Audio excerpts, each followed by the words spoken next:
வணக்கம். இன்னைக்கு நான் பேச போகிறது பாலிஃபார்மசி பற்றி. நிறைய பேஷண்ட்டுங்களுக்கு எங்களோட டயபெட்டிஸ் மெடிசனை தவிர வேறு ஏதாவது மெடிசன் போயிட்டுருக்கும்.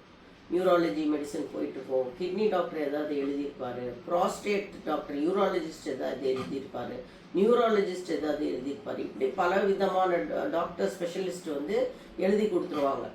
ஸோ ஒரு நல்ல ஃபேமிலி ஃபிசிஷியன் வச்சுக்கணும். இல்லை உங்களோட டயபெட்டிஸ்க்கான மருத்துவர்கிட்டயே எல்லா ஃபைல்ஸும் கொண்டு போகணும். எங்கள் கிளினிக்கில் நாங்கள் என்ன பண்ணுவோம்னா, அவங்க மாத்திரை பாக்ஸை கொண்டு வர சொல்லிடுவோம். ஸோ எல்லாத்தையும் பிரித்து பார்க்கும்போது நிறைய ரெப்படிஷன் இருக்கும். அதாவது நியூராலஜிஸ்ட்டும் நரம்பு ப்ராப்ளம்காக ப்ரீகாபலின் கொடுத்துருப்பாரு. இந்த டயபெட்டிஸ் டாக்டரும் காலில் உணர்ச்சி இல்லைன்னு ஏதாவது கொடுத்துருப்பாரு. அப்புறம் இந்த ஆர்த்தோபெடிக் டாக்டரும் ஏதாவது கொடுத்துருப்பாரு, கிட்னி டாக்டர் ஏதாவது கொடுத்துருப்பாரு. பார்த்தீங்கன்னா நிறைய ரெப்படிஷன் இருக்கும். இதுக்கு பேர் தான் பாலிஃபார்மசி. எஸ்பெஷலி வயது ஆனவர்கள், ஜீரியாட்ரிக் பேஷண்ட்ஸ்னு நம்ம சொல்லுவோம். 65 வயசுக்கு மேலே இருக்கிறவங்களுக்கு ஜீரியாட்ரிக், அவங்களுக்கெல்லாம் ஏகப்பட்ட டாக்டர்ஸு ஏகப்பட்ட மாத்திரைகளை எழுதி கொடுத்துருப்பாங்க. ஃபேமிலி டாக்டரும் ஏதாவது எழுதி கொடுத்துருப்பாரு. சளி இருமலுக்கு ஏதாவது ஆன்டிபயோட்டிக் போயிட்டு இருக்கும். எங்கள் அலோபதியில் என்னன்னா, ஒரு மாத்திரை நிறைய எடுக்கும்போது ஒரு மாத்திரைக்கும் இன்னொரு மாத்திரைக்கும் கிராஸ் ரியாக்ஷன் அப்படின்னு ஏற்படலாம். அதாவது இந்த மாத்திரை போடும்போது அந்த மாத்திரையோட இஃபெக்ட் அதிகமாயிடும். அதெல்லாம் டாக்டர்ஸ்க்கு தான் தெரியும்.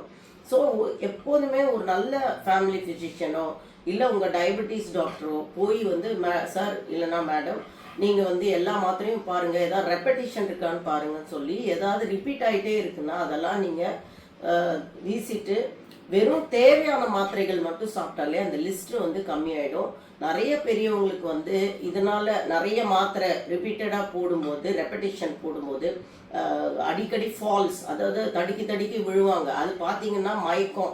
நிறைய மாத்திரைகளில் சோடியம் கம்மியாகிறதுக்கான சான்சஸ் இருக்குது. ஸோ ஹைப்போநைட்ரீமியான்னு நாங்கள் சொல்லுவோம். பிபி மாத்திரை நிறைய சாப்பிட்டாலும் லோ பிபியில் விழுந்துருவாங்க. நிறைய சுகர் மாத்திரை சாப்பிட்டாலும் லோ சுகரில் விழுந்துருவாங்க.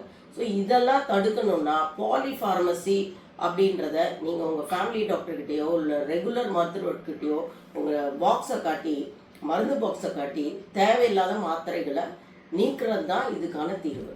நன்றி.